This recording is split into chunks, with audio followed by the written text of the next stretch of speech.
Assalamualaikum warahmatullahi wabarakatuh. Halo kawan-kawan. Oke, kali ini kita akan bahas lagi nih menuju Pilpres 2024 sebab ada yang menarik kawan-kawan. Tapi sebelum kita bahas itu kita pertanyakan dulu, nggak bahaya tak?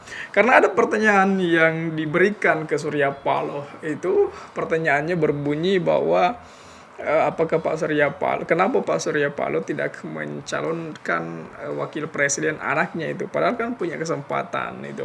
Pertanyaan ini saya rasa pertanyaan yang kemudian menyentil Pak Presiden saat ini, yang saat ini tengah membiarkan anaknya untuk menjadi cawapres dari Pak Prabowo itu. Ini menarik sekali untuk kita lihat bagaimana kemudian jawaban-jawaban energik dari Pak Surya Paloh, dan dengan jawaban itu saya melihat bagaimana kemudian kebijaksanaan dari Pak Surya Paloh di wilayah itu kawan-kawan. Coba kita kaji lebih jauh lagi kawan-kawan.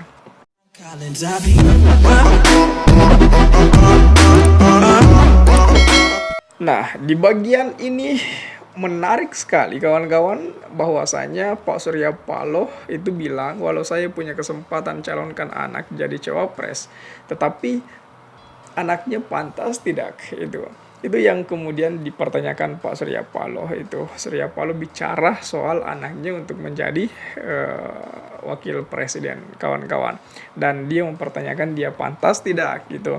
Nah di bagian ini saya juga punya semacam videonya, coba kita lihat juga.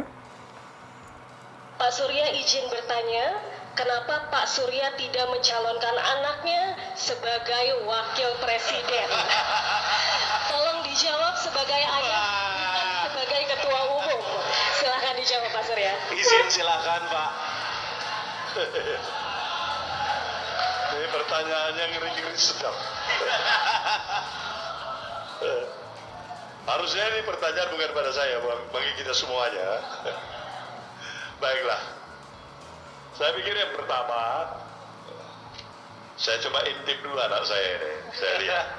Silakan. Saya lihat dia baik-baik, cocok apa enggak ini untuk calon wapres. Yang kedua, tentu saya berpikir dalam hati saya, pantas nggak dia untuk jadi calon wapres? Walaupun saya punya kesempatan untuk mencalonkan dia, tapi saya pikir pantas enggak?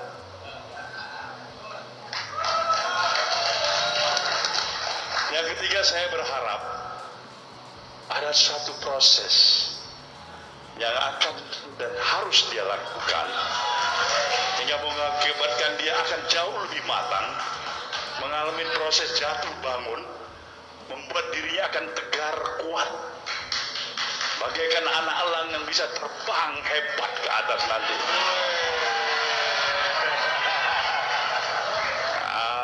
Orang tua dulu menyatakan kalau bisa dia harus matang pohon dulu, bukan hasil peraman. Nah ini saya harapkan. Jadi mungkin kalau anak saya berani bertanya pada saya pasti akan dikatakan tunggu dulu, akan tiba saatnya. Itu pun kalau saya masih berumur panjang. Amin. Baik, itulah jawaban pada kawan-kawan dari Jawa Timur. Oke, itu tadi jawaban dari Bapak Surya Paloh. Mudah-mudahan sudah terjawab semua pertanyaannya ya. Ya, selain Pak itu, Surya izin bertanya, selain itu kawan-kawan, kenapa Pak Surya tidak kita juga harus melihat semacam berita-berita yang menyangkut persoalan tersebut kawan-kawan. Coba kita lihat di bagian Kompas dulu nih. Nah, ada di bagian ini, Surya Paloh, walau saya punya kesempatan calonkan anak jadi cawapres, tetapi pantas tidak? Dia lihat dulu anaknya, pantas tidak? Tidak gerasa gerusu itu.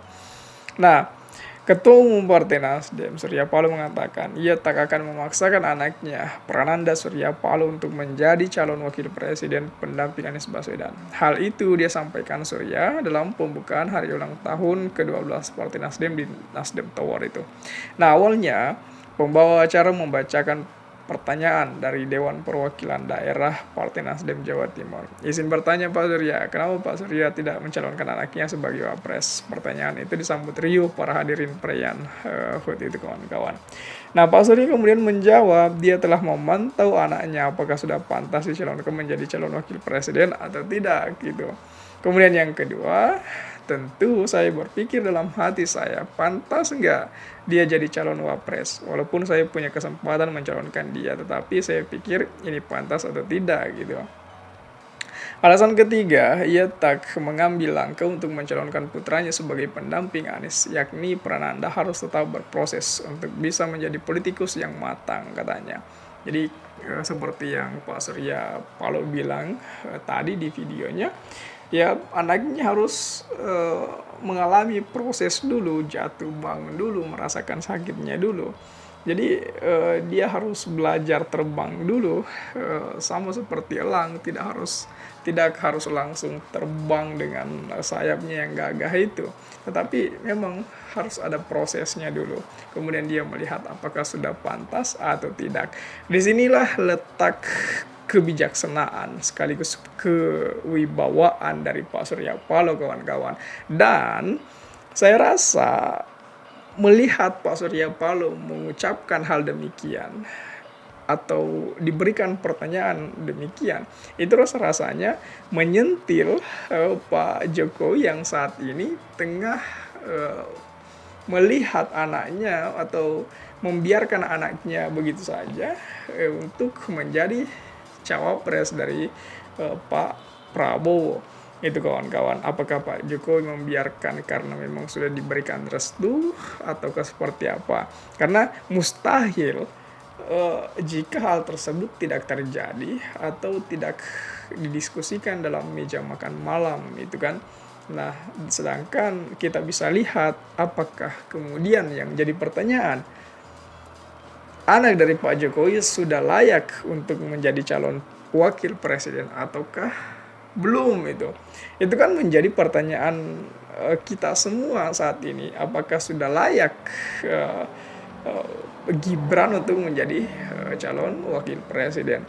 Sedangkan dari pertanyaan yang diajukan oleh MC ke Pak Surya Paloh tadi itu seakan-akan menyentil pergerakan yang telah dilakukan Pak Jokowi saat ini. Itu menarik sekali kawan-kawan. Ia juga mengatakan jika anaknya bertanya apakah pantas dicalonkan sebagai cawapres, ia akan memintanya untuk menunggu.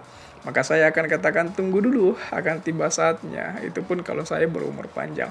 Ini menarik sekali ketika Pak Surya Paloh mengatakan itu pun jika saya berumur panjang, itu serasa ada semacam di bagian itu kita membatin gitu. Ini Pak Surya Paloh wibawahnya itu kental banget dan ada semacam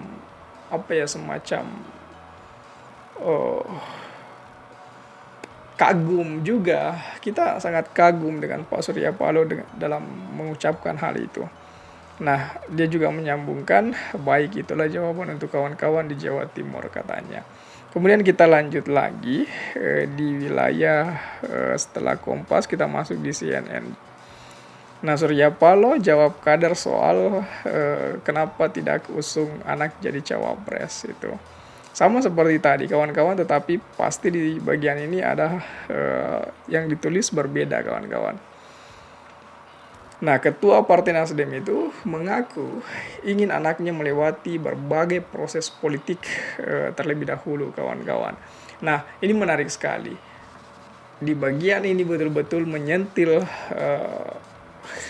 penguasa saat ini kawan-kawan. Bagaimana yang kawan-kawan rasakan? Coba tulis di kolom komentar. Oke? Share juga video ini supaya banyak yang tahu informasi ini dan juga bisa ikut nimbrung di kolom komentar.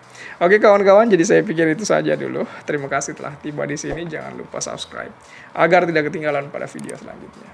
Sekali lagi terima kasih dan wassalamualaikum warahmatullahi wabarakatuh.